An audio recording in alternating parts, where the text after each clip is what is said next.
Ladies and gentlemen, j'espère que vous allez bien, car oui, mes amis, le président Trump a annoncé hier son discours d'investiture. Et le moins que l'on puisse dire, c'est qu'il était super ambitieux.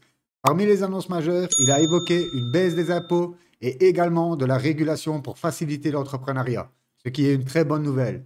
Une relance massive de l'industrie, la prospection de nouvelles ressources naturelles et pour finir en beauté, planter le drapeau américain sur Mars. La commu crypto attendait beaucoup d'une déclaration spécifique pour l'écosystème. Cependant, je pense qu'il a bien fait de se concentrer sur des sujets plus larges et prioritaires, comme la sécurité, les conflits internationaux et d'autres thématiques qu'on ne développera pas ici car ce n'est pas le but de la vidéo. Ce que je vais vous montrer, c'est qu'aujourd'hui, en coulisses, il se passe beaucoup de choses. Sur ce, fini l'intro, let's go! On commence direct par le bubble map car oui, ça fait plaisir. Sur la semaine, on voit dans toutes les narratives que Nozald commence à récupérer des couleurs. Et oui, ce n'est pas pour rien, mais le Trump vient de perdre 60% de sa valeur. Et bien sûr, ils ont sorti dans le même temps le Millennial Coin, donc celui-là de la femme de Trump. On va voir plus tard dans la vidéo, mais c'est super intéressant. Donc voilà, nos altres reprennent des couleurs, ça fait super plaisir. Pour l'instant, je suis toujours du même avis de patienter. Ok, on n'a pas de direction vraiment significative, que ce soit à la hausse ou à la baisse. On a eu énormément de volatilité hier. Et ça, je vous avais prévenu déjà samedi, je pense. Oui, c'est fait la dernière vidéo. On passe directement sur le premier article. Et oui, pourquoi le prix de Bitcoin est-il en baisse aujourd'hui et encore en baisse 103, 104K? Comme je vous l'ai dit samedi, pour l'instant, nous sommes dans la fourchette des 100 à 109 000 car on a signé un nouvel ATH à 109 020 dollars juste avant son discours. Et après son discours, bien sûr, comme il n'a pas parlé de Bitcoin et de réserve de Bitcoin et tout ça, ben, le cours a chuté à 99 000 pour ensuite revenir à 100. On a eu énormément de volatilité en fait. Énormément de volatilité et de liquidation au passage. Et oui, les liquidations à effet de levier ont fait baisser le prix du BTC. Une plus grande volatilité, ce qui a entraîné des liquidations totales du Bitcoin d'environ 259 millions de dollars au cours des dernières 24 heures. Plus de 354 millions de dollars de positions Bitcoin à effet de levier ont été liquidés le 20 janvier seulement, avec 214 millions de dollars de positions longues. Donc oui, ça a fait très très mal hier. Ça, c'est clair que ceux qui ont joué sur les futurs, hop, on va revenir, j'espère qu'ils vont nous remettre. Ouais, voilà. Regardez, encore le chiffre, il a changé. Maintenant, sur les dernières 24 heures, on est presque à 600 millions de dollars liquidés et 400 millions de longues. Donc voilà, beaucoup joué l'investiture et malheureusement, ils l'ont eu dans l'os. Moi, je vous l'avais dit samedi, je préfère rien faire, surtout avec l'histoire du Trump Coin qu'on a eu qui a siphonné nos altes et toute cette magouille. Donc voilà, sûrement mené par son fils Baron. C'est déjà rien que le nom, Baron. Donc voilà, ils ont fait le casse du siècle pour moi avec ces deux tokens-là et on serait peut-être pas surpris de voir un autre token débarquer. On enchaîne directement avec Elon Musk qui lance le site officiel du Doge. Ok, vous vous souvenez, le département de l'efficacité du gouvernement américain. Et comme avatar, ben, il a pris le Dogecoin. J'ai directement regardé si le prix avait eu une réaction, mais que dalle. Je pense vraiment que tout le monde est dans l'attente aujourd'hui. Sur ce, on passe à Michael Saylor qui continue sur la famille Trump, ok, en vous disant que voilà, on pourra avoir un coin sur toute la famille. Donc, on a eu bien sûr d'abord le Trump, le Melania, et pourquoi pas avoir le Baron ou le Tiffany Trump. Et voilà, jusqu'où ça va aller, ça, je n'en sais rien, mais en tout cas, on peut voir que nous avons une nouvelle phase d'alt season. Donc, on avait eu le Trump, on a le Melania, le Baron, et pourquoi pas ensuite, comme je vous l'ai dit, le Eric, ou bien sûr le Tiffany.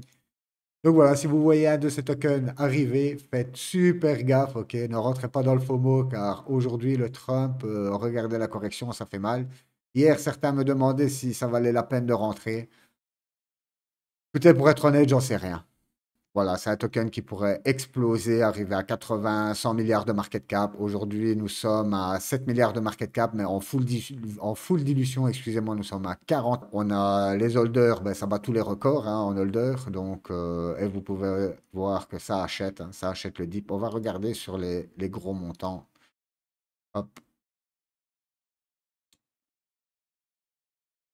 Ouais, en fait, là, regardez, ça achète, ça vend. Vous voyez, et c'est compliqué. Moi, je vais pas vous dire oui ou non. Honnêtement, prenez vos responsabilités. Si vous voulez jouer une petite cartouche, jouez une petite cartouche dessus. Pourquoi pas. Faites votre propre analyse sur ce coin. Mais en tout cas, moi, c'est bon. Je préfère investir dans l'IA, dans des projets vraiment qui, je pense, vont exploser ici très prochainement. On va encore rentrer sur un même coin et être dégoûté, hein. Vous imaginez, vous rentrez maintenant et on se prend encore une petite chute. Et là, vous allez paniquer. Déjà que j'ai voulu jouer les agents IA et je me suis fait démonter, heureusement que je fractionne mes entrées et que c'était que la première entrée, car sinon, voilà, dégoûtage, quoi. Et oui, mais après, qui pouvait deviner que ce Trump allait débarquer avec son token et rafler toute la liquidité comme ça? C'est un braquage, en fait, hein. C'est un braquage. Donc voilà, on enchaîne directement, et oui, avec, on va directement traduire, hein. Comme vous le voyez ici, en fait, depuis que le Trump chute et le Melania aussi est en train de corriger, on voit des entrées massives. Donc, c'est toujours la finance de la liberté mondiale de Trump, hein. C'est toujours la même société qui achète, hein. Donc, c'est la même société qui a balancé le Trump et le Melania. Et derrière, ils achètent en quantité énorme de l'ETH, du Link et de l'Etna aussi, j'ai vu. Ouais, c'est ça, l'Etna, le stablecoin. Voilà, ils achètent des quantités massives de ces cryptos-là. Donc, vous voyez que pour moi, c'est un braquage, en fait. Ils vous vendent de la merde pour eux, puissent rentrer sur des projets bien plus ambitieux et surtout bien plus solides. Donc, voilà, tout ça, c'est toujours la même histoire. C'est toujours du braquage à fond, les ballons et surtout sur les nouveaux qui rentrent. Car le pire, hein, c'est que le Trump est accessible partout, sur Revolut, partout, partout, partout, partout. Donc tout le monde a FOMO, tout le monde est rentré dessus et aujourd'hui, beaucoup sont en train de pleurer. Et beaucoup ont vendu à perte, hein. Écoutez, c'est clair que quand vous êtes débutant, vous voyez moins 20%, 30%, 40%, 50%, la moitié de votre argent. Et eux, ils sont rentrés en une fois, hein. C'est pas, ils se sont dit, je vais rentrer en plusieurs fois, hein. Non, ils n'ont aucune connaissance. Donc on rentre all-in et à 50%, ils ont vendu, quoi. Donc voilà, gros braquage. En tout cas, n'hésitez pas à me faire savoir dans les commentaires ce que vous en pensez de toute cette histoire de Trump et de Melania Cohen et tout ça, tout ça. Ça m'intéresse, honnêtement. Et faites-le moi savoir si vous êtes entré sur cette crypto, peu importe que ce soit le Trump ou le Melania, et où vous en êtes sur la crypto. Sur ce, on passe directement avec H Crypto. Il résume très bien pour moi ce qui est en train de se passer, car beaucoup appellent le top, ok, avec la folie que nous avons eue justement avec ces deux mêmes coins. Beaucoup disent que ça y est, nous sommes en plein FOMO, c'est le top de marché, on n'ira pas plus haut que les 110K. Euh, donc voilà, en tout cas, moi ici, je trouve que ça résume super bien la situation. C'est juste un dump et de la prise de bénéfices parce que tout le monde attendait à ce que Trump vienne annoncer la réserve de Bitcoin le premier jour, mais il ne l'a pas fait. Trump va bientôt signer un accord exécutif, order en faveur de la crypto. Le commerce de détail entre le monde des crypto-monnaies, les ETF qui s'achètent par milliards et tout le monde sur Twitter est déprimé. Tout le monde dit que l'ETH est mort. Les crypto-Twitter appelant au top du marché. Ce ne sont pas des signes de sommet, nous n'avons pas encore vu de course parabolique.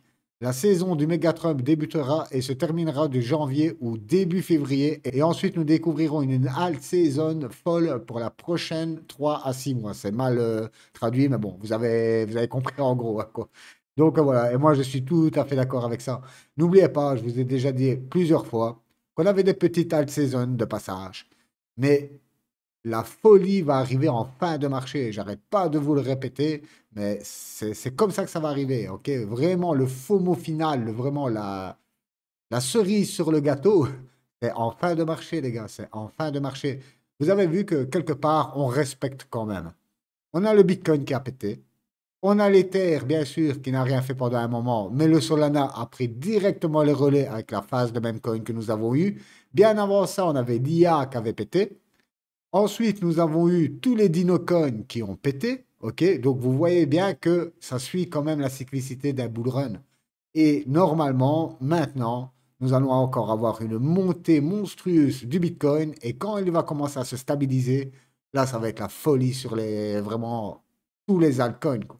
Encore un peu de patience. Je sais que pour certains, c'est très dur car tout le monde veut être riche du jour au lendemain. Mais vous le savez maintenant, si vous me suivez depuis plus d'un an, c'est pas comme ça que ça fonctionne. Voilà, formez-vous. Même si ce bull run, vous êtes nouveau, ne décrochez pas. Suivez tout le bear market qui viendra ensuite, car croyez-moi, nous aurons bien un bear market aussi. Et c'est surtout à ce moment-là qu'il faut se former. Vous aurez le temps de voir vraiment les bons projets ressortir. Et là, vous allez vraiment faire de l'argent. À la limite, si vous êtes observateur, jetez Juste pour dire que vous êtes investi, si vous, bien sûr, je parle aux nouveaux, car il y a beaucoup de nouveaux qui rejoignent en ce moment la chaîne, donc je m'adresse particulièrement à eux. Mais vous pouvez toujours rentrer sur le marché avec une somme dérisoire juste pour voir et attendez le prochain boule. Je sais, ça fait long, mais quand on regarde, le bear n'est pas si lointain que ça, hein. En 2026, peut-être fin 2026, on sera en plein dedans, hein. Ce n'est que dans un an, hein, quand on regarde.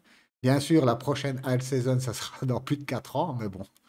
Ça, c'est une autre histoire. Et on parle de la future alt season. Généralement, on se prend un an de bear market et ensuite ça répare. Regardez comment on est reparti pour ce cycle. Personne n'aurait pu imaginer qu'on allait monter comme ça to the moon et aussi vite et sans aucune correction. Car les corrections qu'on a eues jusqu'à maintenant, c'est du 20%, c'est 30%, c'est que dalle. À l'ancien bull, ça fait des corrections de 38%, 40%, ça faisait bien plus mal. Et imaginez les altes. Sur ce, pour vous remonter un peu le moral, on passe directement sur justement l'indice de bulle Bitcoin.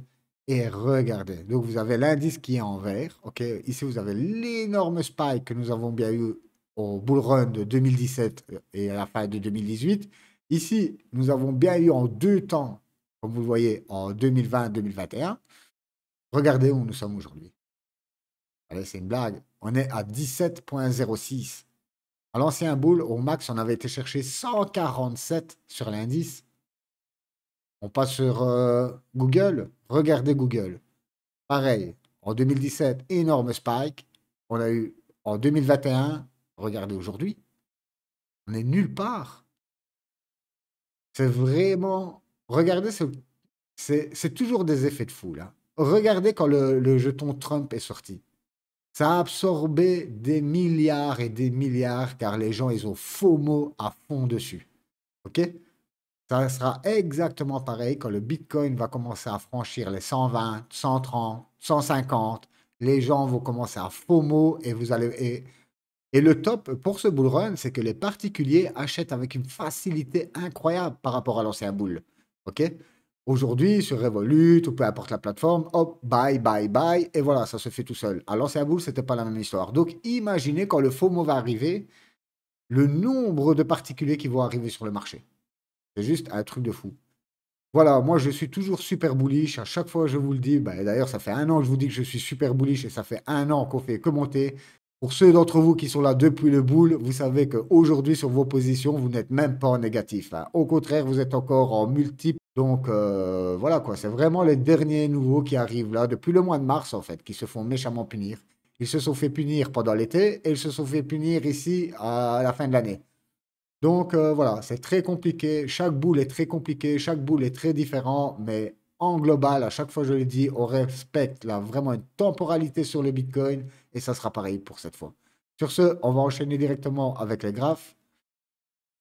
On commence directement par le VIX qui avait bien monté juste avant l'investiture et regardez maintenant, on est bien redescendu et ça continue à aller chercher du pétrole. On passe directement sur le dollar. Alors le dollar, j'espère que ma prédiction boule de cristal va s'exaucer. Comme vous voyez, on avait fait ça ensemble déjà, ça fait un petit bail et on a l'air de respecter vraiment cette épaule, tête épaule. Pas de gap, rien du tout. Une bougie bien dégueulasse en 3D. Donc voilà, j'espère que ça va drop. Qu'est-ce qu'on va passer? L'or qui récupère. L'or avait... On avait pris combien sur l'or? Oh, presque moins 10% sur l'or, hein. C'est énorme, hein. N'oubliez pas, c'est le marché le plus gros au monde, hein. Donc voilà, lui, pourquoi pas faire un petit... Hop, ah, on va le mettre là. Double bottom, ok, un beau W et venir encore une fois sur cette résistance. Et pourquoi pas à ce moment-là former un double top et ça repart à la cave. Enfin, à la cave, entre parenthèses, hein, mais pourquoi pas revenir déjà dans cette box ici et après moisir là pendant 2025. Car ensuite, vous le savez, à un moment donné, que ce soit sur le marché traditionnel, que ce soit sur la crypto, nous sommes hauts aujourd'hui, ok? La crypto, on est parti de 15 000, aujourd'hui on est à 110 K. Et le marché traditionnel, ben, sur les S&P, c'est pareil, ça ne fait que monter depuis 2 ans. Et si on regarde vraiment loin en arrière, la bourse traditionnelle, depuis 2008, le dernier crash, c'était en 2008, hein. Depuis 2008, ça ne fait que monter, hein. Donc, vous le savez, aujourd'hui, tout le marché, même traditionnel, est surévalué. Donc voilà, ça peut continuer encore 10 ans, ça peut se cracher dans 2 ans, personne ne le sait. En tout cas, vaut mieux jouer le momentum. Pour l'instant, 2025, moi je vois, comme je vous l'ai dit, je vois une très bonne année 2025. Donc voilà. Et après, peu importe ce qu'il arrive, en tout cas, je pense que ce sera une correction bénéfique. Et ensuite, pourquoi pas être patient et entrer quand tout le monde aura peur, une fois de plus. On enchaîne directement. Qu'est-ce qu'on avait? Ah ouais, vous voyez, j'espère qu'on va tenir aussi ce épaule, tête, épaule pour ensuite partir à la cave. Le 2 ans, pour l'instant, comme vous le voyez, on est sur une belle tendance baissière. On la dessine en gros, hein, ok, on se fait pas chier. Donc voilà, pour moi, ça reste baissier. Pourquoi pas ici en A, B et C, aller chercher un peu plus loin. Il faut voir, comme je vous l'ai dit, hein, comment dire, Trump est inflationniste, hein, vous l'avez vu déjà dans l'intro, je vous l'ai dit, il a déjà augmenté les taxes douanières. Donc, baisse des impôts, création d'emplois, réindustrialisation, tout ça va faire que ben, si les gens gagnent plus, ils vont claquer plus de blé. Donc, pourquoi pas une petite inflation qui reste contrôlée, mais on n'ira jamais à 2% comme le souhaitait, comment dire, Jérôme Powell. En tout cas, ça, c'est un autre sujet. Donc ici, on va passer directement sur le S&P. Le S&P, on peut voir qu'il repart direct, hein. Vous avez vu, je vous l'avais dit, c'est une petite correction comme on a eu précédemment et boum, ça repart. Le marché traditionnel repart, hein. Donc voilà, en gros, on va pas traîner là-dessus, on passe directement au Bitcoin. Alors Bitcoin, je le trouve super intéressant. On avait vu dimanche justement, hein, que si on cassait cette belle traîne, on va grandir. Hop. Oh là là, voilà. Donc voilà, dimanche, on avait vu ensemble qu'on était plus ou moins ici. Je vous avais dit, on va aller rechercher le haut. Hop, pourquoi pas le casser, venir faire un pullback. C'est exactement ce que nous sommes en train de faire. Donc c'est bon signe, ok. Et vous le voyez, nous sommes toujours à 103K. On n'a pas vraiment de stress, hein. Donc voilà, pour moi, c'est vraiment un bon signe pour dire d'enchaîner directement début février. N'oubliez pas, début février, c'est la saison la plus favorable pour les terres. Donc j'espère qu'il va tenir sa saisonnalité, qu'en février, il va tout exploser. En tout cas, on l'a vu dans la vidéo. Même le président Trump est en train d'acheter de l'Ether à gogo, du Chainlink et tout ça, tout ça. Donc voilà, c'est pas pour rien s'il fait ça aujourd'hui. On passe directement justement à l'Ether et l'Ether qui est revenu dans sa box. Donc voilà, on a une autre petite dip ici, retour dans la box. Et en fait, peu importe ce qu'il se passe, l'Ether est exactement au même prix qu'en février 2024. Donc il y a un an, peu importe ce qu'il y a eu entre eux. Et aujourd'hui, vous avez acheté votre crypto là, vous êtes exactement au même point aujourd'hui, avec tout ce qu'il s'est passé. Donc vous voyez qu'il n'y a aucune inquiétude. Et le Solana, n'oubliez pas, sur le Solana, on a signé un nouvel ATH. Bien sûr, la sortie du Trump Coin et du Melania a fait beaucoup pousser le Solana dernièrement, mais ça, on s'en fout. Le plus important, c'est qu'on a signé un nouvel ATH. Donc, c'est super. En plus, regardez, niveau graphique et technique, on est venu pile poil s'appuyer sur la MA100 et on est reparti direct. Hop. On a repris 76%. Et c'est pareil, regardez, quand je vous avais dit ici la baisse qu'on avait eu de 30%, que c'était super intéressant, de 36%. Parce que le sol nous a donné en max jusque maintenant, du 36-40%. Donc voilà, mais après, bien sûr, il faut le courage de rentrer aujourd'hui quand nous sommes comme ça dans l'indécision. Comme je vous l'ai dit moi tout à l'heure, je préfère patienter. C'est pas parce qu'on va prendre 40, 50, 60% en plus. Au contraire, ça me motivera à envoyer mes dernières cartouches. Sur ce, on va pas passer énormément de crypto aujourd'hui. Je pense que ça ne sert à rien. On les a toutes passées. C'était dimanche. Si vous avez une crypto en tête, n'hésitez pas à balancer ça dans les commentaires. Comme d'habitude, je ferai au plus vite pour vous répondre. Et sur ce, ladies and gentlemen, je vous souhaite une excellente journée ou soirée, peu importe où vous êtes. Bye bye.